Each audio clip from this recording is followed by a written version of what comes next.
ছাত্র জনতার আকাঙ্ক্ষার দেশ গড়ার সুযোগ হাতছাড়া হলে বাংলাদেশ আর রাষ্ট্র থাকবে না, শঙ্কা ডক্টর ইউনূসের। স্বপ্ন পূরণের আগে শিক্ষার্থীদের দমে না যাওয়ার আহ্বান। ভারত বাংলাদেশ যুদ্ধ পরিস্থিতি হয়নি বলেছেন পররাষ্ট্র উপদেষ্টা। জানালেন, শেখ হাসিনার রাজনৈতিক আশ্রয়ের বিষয়ে জানতে চাওয়া হবে। দেশি বিদেশি সব ষড়যন্ত্রের বিষদাঁত ভেঙে দিয়ে হারিয়ে যাওয়া গণতন্ত্র পুনরুদ্ধারের অঙ্গীকারের আহ্বান তারেক রহমানের। ফ্যাসিবাদী ব্যবস্থার বিলোপ আর নতুন রাজনৈতিক বন্দোবস্তের প্রত্যয়ে জাতীয় নাগরিক কমিটির আত্মপ্রকাশ। ছাত্র জনতা হত্যাযজ্ঞের জড়িতদের বিচার নিশ্চিতের দাবি। দেশের 10টি ব্যাংক প্রায় দেউলিয়া, জানিয়েছেন বাংলাদেশ ব্যাংকের গভর্নর। এগুলোকে ঘুরে দাঁড়াতে সব রকম সহায়তার আশ্বাস। দেখছিলেন ক্রাউন সিমেন্ট সংবাদ শিরোনাম, এবার বিস্তারিত। স্বপ্ন পূরণের আগে দমে না যেতে শিক্ষার্থীদের প্রতি আহ্বান জানিয়েছেন অন্তর্বর্তী সরকারের প্রধান উপদেষ্টা ডক্টর মোহাম্মদ ইউনূস। বলেছেন, ছাত্র জনতার আকাঙ্ক্ষার বাংলাদেশ গড়ার সুযোগ হাতছাড়া হলে বাংলাদেশ আর রাষ্ট্র থাকবে না। স্মরণ করিয়ে দেন, পরাজিত শক্তি চুপচাপ বসে থাকবে না, চেষ্টার ত্রুটি রাখবে না। ছাত্র জনতার অভ্যুত্থানে নেতৃত্ব দেওয়া শিক্ষার্থীদের সঙ্গে মত বিনিময়ে প্রধান উপদেষ্টা এসব কথা বলেন। তাইমুর রশিদের রিপোর্ট। তেজগাঁওয়ে প্রধান উপদেষ্টার কার্যালয়ে ছাত্র সংগঠক এবং বিভিন্ন বিশ্ববিদ্যালয় ও কলেজের ছাত্র প্রতিনিধিদের সঙ্গে মতবিনিময় করেন প্রধান উপদেষ্টা ডক্টর মোহাম্মদ ইউনূস। এ সময় নতুন বাংলাদেশে তাদের স্বপ্নের কথা তুলে ধরেন শিক্ষার্থীরা। বলেন, শোষণ ও দুর্নীতিমুক্ত বাংলাদেশ গড়ার এখনই সময়। যারা পোস্ট গ্রাজুয়েশন এবং পিএইচডি করে ফেলতেছে তাদেরকে যাতে দেশে এনে দেশের পলিসি মেকিং এবং দেশের কাজে তাদের মেধার যাতে মূল্যায়ন হয়। মব জাস্টিস নিয়ন্ত্রণ না করা গেলে এটি যদি সমাজের বিভিন্ন জায়গায় ছড়িয়ে যায় এবং এই কোনো কুচক্রী মহল কিন্তু আমাদের এই দুরবস্থার সুযোগ নিয়ে তারা অবশ্যই আমাদের ভেতরে প্রবেশ করে আমাদের এই ঐক্য নষ্ট করার চেষ্টা করবে। কোনো ট্যাগধারী ছাত্র এবং শিক্ষককে আমরা ক্যাম্পাসে দেখতে চাই না। ভোটাধিকার আমরা হারিয়েছি, সেটা যেন নিশ্চিত করা হয়। নির্বাচন কমিশনকে পুনর্গঠন করতে হবে। ধর্মকে ব্যবহার করে যে রাজনৈতিক ব্যাপার, সেটাকে বন্ধ করতে হবে। বাংলাদেশের তরুণ সমাজ এবং ছাত্রদেরকে এই মহান ঐতিহাসিক দায়িত্ব পালনে উপযুক্ত করে গড়ে তুলতে সকল প্রকার সহায়তা করবেন। চিকিৎসা সুরক্ষা আইন নামে একটা আইন প্রণয়ন করা হোক। ছাত্র জনতার আন্দোলনে শহীদ ও আহত শিক্ষার্থীদের কথা গভীর শ্রদ্ধা ভরে স্মরণ করেন প্রধান উপদেষ্টা ডক্টর মোহাম্মদ ইউনূস। হতাহত ব্যক্তিদের বিষয়ে কথা বলতে গিয়ে আবেগ আপ্লুত হয়ে পড়েন তিনি। স্মরণ করিয়ে দেন 15 বছরের অপশাসনের কথাও। বহু লোক বসে আছে যারা এই দুঃস্বপ্ন থেকে আমরা জেগে ওঠার কারণে তারা দিশেহারা হয়ে গেছে। একদিন চুপচাপ শুয়ে শুয়ে দুঃস্বপ্নের মধ্যে এরা ছিল, দুঃস্বপ্ন দেখছিল। আমরা শান্ত আনন্দ সহকারে লুটপাট করে যাচ্ছিলাম, হঠাৎ করে গোলমাল হয়ে গেল। তারা কি চুপচাপ বসে থাকবে? মোটেই না। খুব চেষ্টা করবে আবার তোমাদেরকে দুঃস্বপ্নের মধ্যে যাতে ঢুকিয়ে দেওয়া যায়, তারা শান্তমতে আবার শান্তিতে আবার তাদের রাজত্ব চালাতে পারে। তারা চেষ্টার ত্রুটি করবে না। কাজে যে কাজ শুরু করেছো, এই কাজ সমাপ্ত না হওয়া পর্যন্ত এর থেকে বেরিয়ে যেও না। নতুন বাংলাদেশ গড়ার যে কাজ শুরু হয়েছে তাতে অটল থাকতে শিক্ষার্থীদের প্রতি আহ্বান জানান নোবেলজয়ী ডক্টর মোহাম্মদ ইউনূস। স্বপ্নের দেশ গড়তে একযোগে কাজ করার আহ্বানও জানান তিনি। যে সুযোগ তোমরা আমাদের হাতে তুলে দিলে, এই সুযোগ যেন হাতছাড়া না হয়। এই সুযোগ হাতছাড়া হলে বাংলাদেশের আর কোনো ভবিষ্যৎ থাকবে না। কাজে এইটা যেন শুধু রাষ্ট্র নয়, পৃথিবীর সম্মানিত রাষ্ট্র হিসেবে প্রতিষ্ঠিত হতে পারে। যেহেতু তরুণরা এটার হাল ধরেছে, এই কারণেই এটা ভিন্ন, এই কারণে এটা ইউনিক, অনন্য। এই অনন্য একটা দেশ আমরা তৈরি করতে চাই। পরে ফরেন সার্ভিস একাডেমিতে সংবাদ সম্মেলনে প্রধান উপদেষ্টার বিশেষ সহকারী মাহফুজ আলম বলেন, দেশকে এগিয়ে নিতে সংস্কার প্রয়োজন।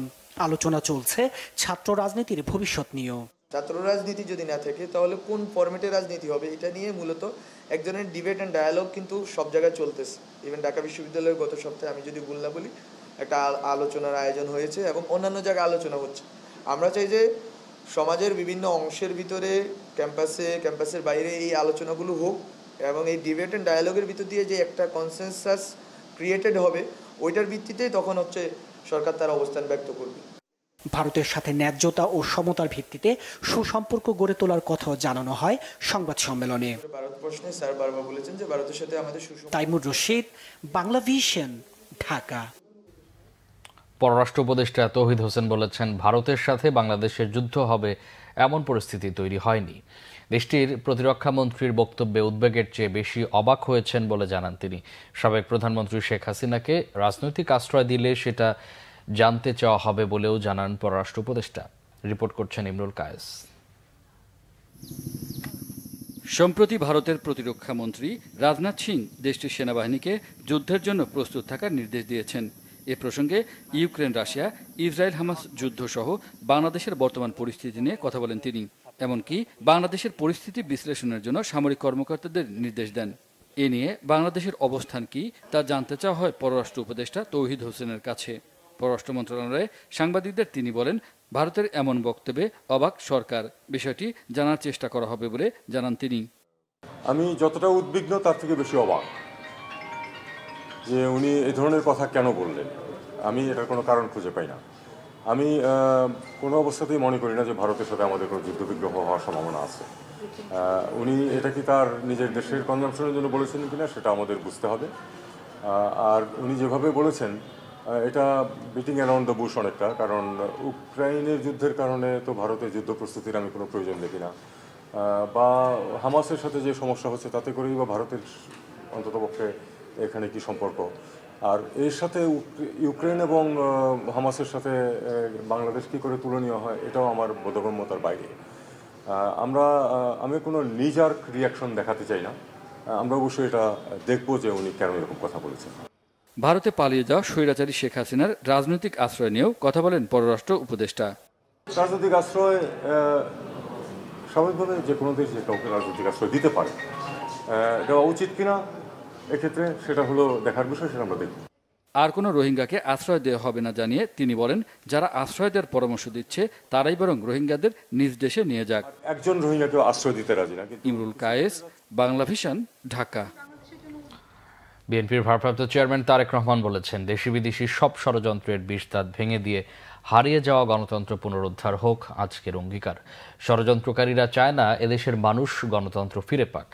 রবিবার সাতক্ষীরার কলারোয়া উপজেলা বিএনপি আয়োজিত জনসভায় ভার্চুয়ালি যুক্ত হয়ে প্রধান অতিথির ভাষণে তিনি কথা বলেন। সাতক্ষীরা প্রতিনিধি আসাদুজ্জামান আসাদের তথ্য ছবিতে ডেস্ক রিপোর্ট। সাবেক প্রধানমন্ত্রী শেখ হাসিনা সরকারের পতনের দীর্ঘ 17 বছর পর সাতক্ষীরায় বিএনপি এই বিশাল সমাবেশ করে। জনসভায় লন্ডন থেকে ভার্চুয়ালি যুক্ত হন দলের ভারপ্রাপ্ত চেয়ারপারসন তারেক রহমান। তিনি বলেন, দীর্ঘ 1.5 দশক ধরে বিএনপি ও বিরোধী দলীয় নেতাদের উপর পতিত সরকার অকথ্য নির্যাতন করেছে, কিন্তু জনতার দুর্বার আন্দোলনে সেই সরকার প্রধান দেশ থেকে পালিয়ে যেতে বাধ্য হয়েছে। জনতার অভ্যুত্থানে স্বৈরাচারের পতন হলেও জনগণের ভোটের অধিকার প্রতিষ্ঠিত না হওয়া পর্যন্ত বিএনপির আন্দোলন অব্যাহত থাকবে বলে জানান তিনি। এই দেশের মানুষই 1971 সালে যুদ্ধ করে দেশ স্বাধীন করেছে। এই দেশের মানুষ 90-এ আন্দোলনের মাধ্যমে স্বৈরাচারের পতন ঘটিয়েছে। এই দেশের জনতা, এই দেশের জনগণই আবারও 2024 সালে পৃথিবীর অন্যতম স্বৈরাচারের পতন ঘটিয়েছে। শুধু পতনই ঘটায়নি, স্বৈরাচারকে এই দেশ থেকে বিতাড়িত করে দিয়েছে। এখন প্রিয় ভাই বোনেরা, আজ এটি হচ্ছে জনগণের সময়। এখন এটি বাংলাদেশের জনগণের দেশ। কাজে আজকে জনগণকে সচেতন হতে হবে, জনগণকে সিদ্ধান্ত নিতে হবে।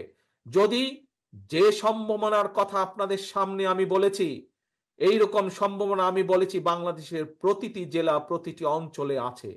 আমরা যদি এই সম্ভাবনাগুলোকে কাজে লাগাতে পারি, বাংলাদেশের মানুষের ভাগ্যের পরিবর্তন অবশ্যই করা সম্ভব।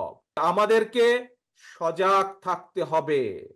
যে ষড়যন্ত্র দেশের ভেতরে ছিল, যে ষড়যন্ত্র দেশের বাইরে ছিল, তাদের সেই ষড়যন্ত্র এখনো অব্যাহত আছে। তারা কোনোভাবেই চায় না এই দেশের মানুষ তাদের গণতান্ত্রিক অধিকার ফিরে পাক। সমাবেশে বিএনপির কেন্দ্রীয় প্রকাশনা বিষয়ক সম্পাদক, সদ্য কারামুক্ত সাতক্ষীরা 1 আসনের সাবেক সংসদ সদস্য হাবিবুল ইসলাম হাবিব সভায় সভাপতিত্ব করেন।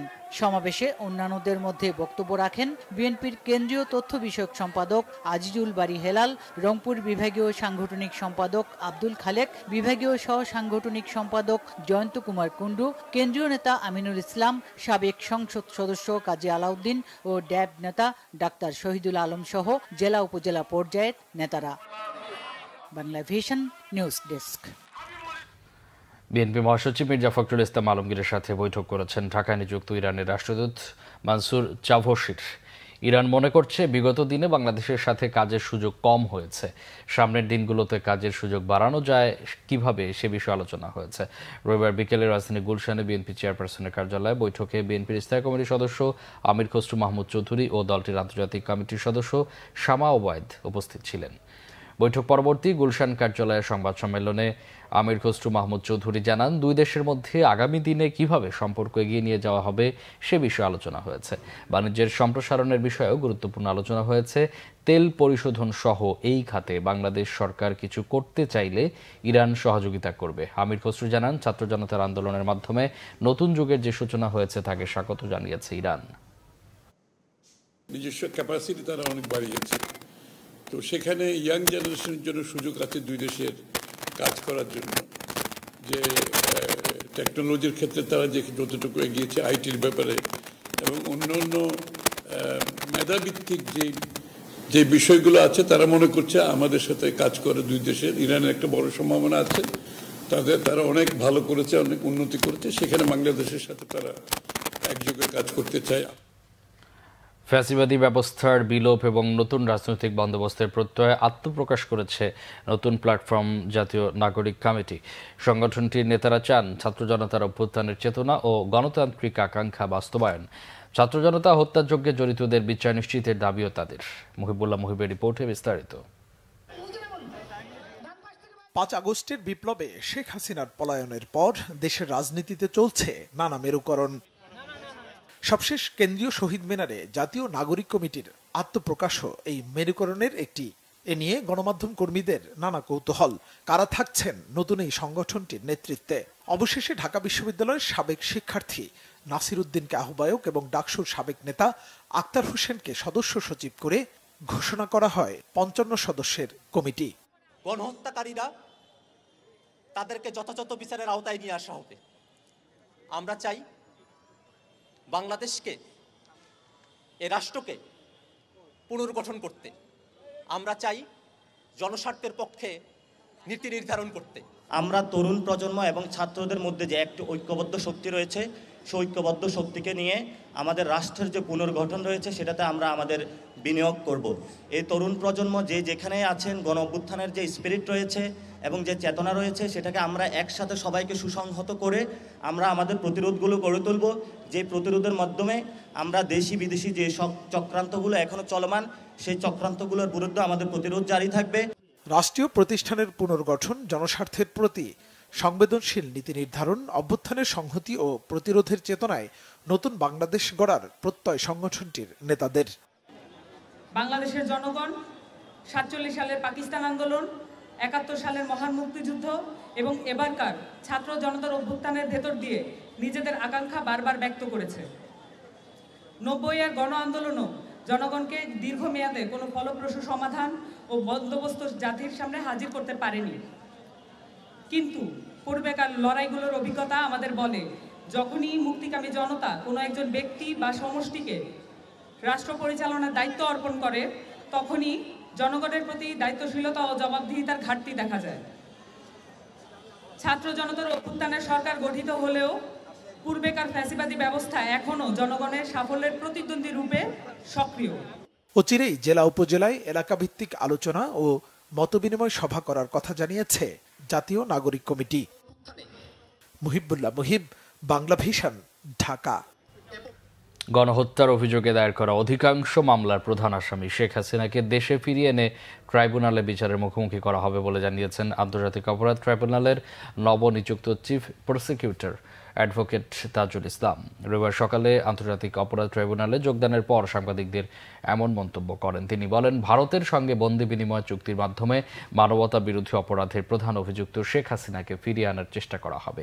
ট্রাইব্যুনাল পুনর্গঠন হলেই গ্রেফতার চাইবে প্রসিকিউশন। এ সময় সাংবাদিকদের প্রশ্নের জবাবে তিনি বলেন, জুলাই অগাস্ট গণহত্যার আলামত নষ্ট হওয়ার আগেই দ্রুত সময়ের মধ্যেই সেগুলো সংগ্রহ করা প্রধান চ্যালেঞ্জ। শিগগিরই সারা দেশ থেকে আলামত সংগ্রহের কাজ শুরু করবে প্রসিকিউশন। শনিবার আন্তর্জাতিক অপরাধ ট্রাইব্যুনালের chief prosecutor advocate Tajul Islam এবং 4 প্রসিকিউটরকে নিয়োগ দেওয়া হয়েছে। আমাদের প্রথম প্রায়োরিটি হচ্ছে, যেহেতু এই ঘটনাগুলো খুবই তাজা, এই এভিডেন্সগুলো যারা পারপিট্রেটার্স আছেন, যারা আসামি হবেন এই মামলাগুলোতে, তারা কিন্তু এখনও বাংলাদেশে বিভিন্ন জায়গায় আছেন, অনেকে দায়িত্বেও আছেন। তারা এই আলামতগুলো ধ্বংস করার চেষ্টা করবেন। আমাদের প্রথম প্রায়োরিটি হচ্ছে এই হত্যাকাণ্ড, গণহত্যার যে আলামত আছে এগুলোকে সংরক্ষণ করা, দ্রুততম সময়ের মধ্যে এগুলোকে সংগ্রহ করে প্রসিকিউশন এবং তদন্ত সংস্থার হাতে নিয়ে আসা, যাতে করে ন্যায় বিচারের ক্ষেত্রে এই আলামতগুলোকে আমরা আদালতের সামনে উপস্থাপন করতে পারি। অর্থ ও বাণিজ্য উপদেষ্টা সালেউদ্দিন আহমেদ বলেছেন, পাচার হওয়া টাকা ফেরত আনার কাজ চলছে। টাকা ফেরত আনা শুরু হলে ইতিবাচক মনোভাব তৈরি হবে। কতদিনের মধ্যে টাকা ফেরত আনা যাবে এমন প্রশ্নের জবাবে উপদেষ্টা জানান, বছরের পর বছর লাগবে না, কয়েক মাসের মধ্যেই দৃশ্যমান হবে। সচিবালয়ে এসব কথা বলেন উপদেষ্টা সালেউদ্দিন আহমেদ। বাণিজ্য উপদেষ্টা বলেন, চলতি 2024-25 অর্থ বছরে রপ্তানি আয়ের প্রবৃদ্ধির লক্ষ্যমাত্রা 12.40% ধরা হয়েছে। এখন অবস্থার প্রেক্ষিতটা পরিবর্তন হয়েছে, এই কারণে এবার রপ্তানি আয় আগের চেয়ে কমবে না, বরং বেশি হবে। সালাউদ্দিন আহমেদ বলেন, যুক্তরাষ্ট্রও সব দিক থেকে ইতিবাচক দৃষ্টি রাখবে। এনবিআরের সংস্কারের জন্য দ্রুতই টাস্কফোর্স করার কথা জানান তিনি। আরও বলেন, বাজার ব্যবস্থাপনায় নানা বাধা ও চাঁদাবাজি কমাতে চেষ্টা করা হচ্ছে, প্রতিফলন হতে কিছুটা সময় লাগবে। ধীরে ধীরে পণ্যের দাম কমবে বলেও আশা প্রকাশ করেন তিনি। ফর্মালি টাস্ক ফোর্স একটা হবে টাকা ফিরে আনার জন্য, আর বাকি ব্যাংকিং সেক্টর একটা টাস্ক ফোর্স করবে ওই দুটো। আর এনবিআর এর সংস্কারের ব্যাপারে তো আমরা একটা ইমিডিয়েটলি আমরা একটা টাস্ক ফোর্স করবো। আমরা বিশেষজ্ঞ লোক, আমাদের বাঙালির অনেক বিশেষজ্ঞ আছে, প্রয়োজন হলে বাইরে যদি কোনো বিশেষজ্ঞরা অফার করেছে আমরা বিবেচনা করতে পারি। রিকভারিটা খুব কঠিন ব্যাপার, সোজা না। বা টাকা চলে গেলে, এটা মার্কোতে 16 বছর লেগেছিল টাকা আনতে, জানেন। এখন 16 বছর লাগার কথা না, কারণ অনেক আইন হয়েছে, এখন অনেক তাড়াতাড়ি হবে এবং আমরা আশা করি একদম ওই যে দৃশ্যমান হবে কিছুদিনের মধ্যে। সেটা আমি যে হিসাবটা হয় প্রজেকশন। দেশের 10টি ব্যাংক দেউলিয়া হয়ে আছে বলে জানিয়েছেন কেন্দ্রীয় ব্যাংকের governor doctor Ahsan H Mansur. এই ব্যাংকগুলোকে ঘুরে দাঁড়াতে সহায়তা দেওয়া হবে। কোনো ব্যাংক দেউলিয়া হলে গ্রাহকরা যেন টাকা ফেরত পান, সেজন্য আমানতের বীমা দ্বিগুণ বাড়িয়ে 2 লাখ টাকা করার কথাও জানান গভর্নর। চট্টগ্রামের বিতর্কিত ব্যবসায়ী এস আলমের সম্পত্তি কেনার ব্যাপারেও সতর্ক করেন তিনি। রিপোর্ট জিয়াউল হক সবুজের। গেল কয়েক বছর ধরেই আলোচনায় দেশের ব্যাংকিং খাত। ঋণ জালিয়াতি, অর্থ লুট ও দখলদারিত্বের কারণে কয়েকটি ব্যাংকের আর্থিক অবস্থা খুবই নাজুক হওয়ায় ফেরত দিতে পারছে না গ্রাহকদের জমানো টাকা। এই পরিস্থিতিতে রবিবার সংবাদ সম্মেলন করেন governor doctor Ahsan H Mansur. Governor জানান, বিশেষ ধার হিসাবে টাকা ছাপিয়ে এক্সিম ব্যাংকে যেভাবে 1000 কোটি টাকা দেয়া হয়েছে সেভাবে আর কাউকে সহযোগিতা করা হবে না। তবে সামর্থ্য কম থাকলেও নতুন করে আর কোনো ব্যাংক দেউলিয়া হওয়ার সম্ভাবনা নেই বলে জানান তিনি। আমরা আশা করি না কোনো ব্যাংক দেউলিয়া হবে, কিন্তু অন্যদিকে আবার এটাও ঠিক অনেক ব্যাংক দেউলিয়া হয়ে আছে, কিন্তু আমরা কাস্টমারের স্বার্থ রক্ষা করব। এই ব্যাংকগুলোকে আমরা ঘুরিয়ে দাঁড়াতে সাহায্য করব। 10টা ব্যাংকের মতো 9টা ব্যাংকের সেটা ইস্যু না। সেটা কথাটা হলো যে we are in an intensive program with them. ওগুলোকে টার্ন অ্যারাউন্ড আমরা করবো ইনশাল্লাহ, দরকার হলে মার্চ করব, কিন্তু কাস্টমার আলটিমেটলি ক্ষতিগ্রস্ত হবে না। গ্রাহকদের স্বার্থ সুরক্ষায় আমানতের ওপর বীমা কর্মসূচি দ্বিগুণ করার কথাও জানান গভর্নর।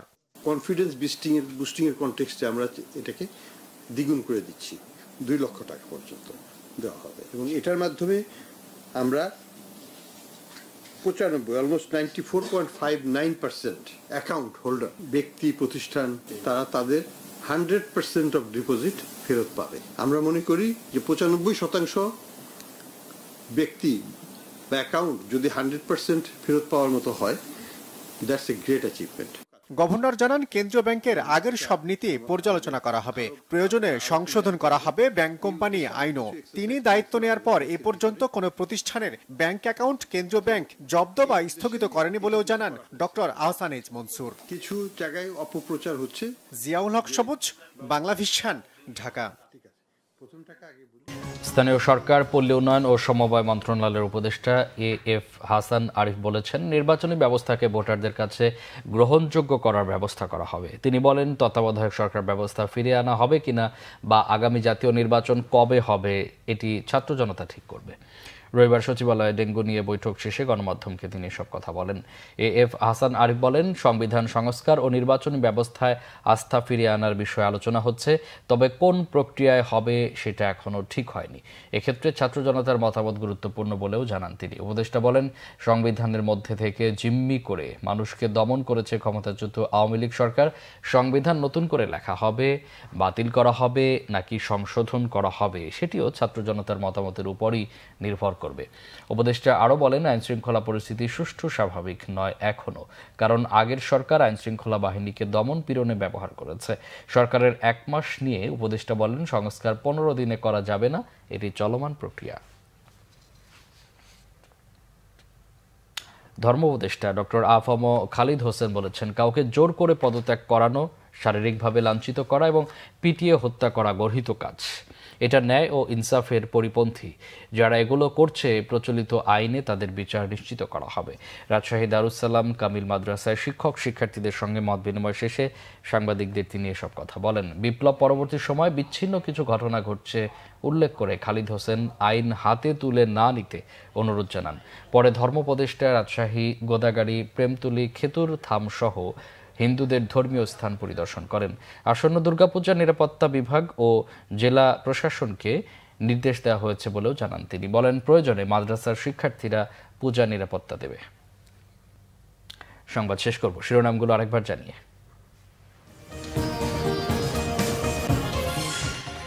ছাত্র জনতার আকাঙ্ক্ষার দেশ গড়ার সুযোগ হাতছাড়া হলে বাংলাদেশ আর রাষ্ট্র থাকবে না, শঙ্কা ডক্টর ইউনূসের। স্বপ্ন পূরণের আগে শিক্ষার্থীদের দমে না যাওয়ার আহ্বান। ভারত বাংলাদেশ যুদ্ধ পরিস্থিতি হয়নি বলেছেন পররাষ্ট্র উপদেষ্টা। জানালেন, শেখ হাসিনার রাজনৈতিক আশ্রয়ের বিষয়ে জানতে চাওয়া হবে।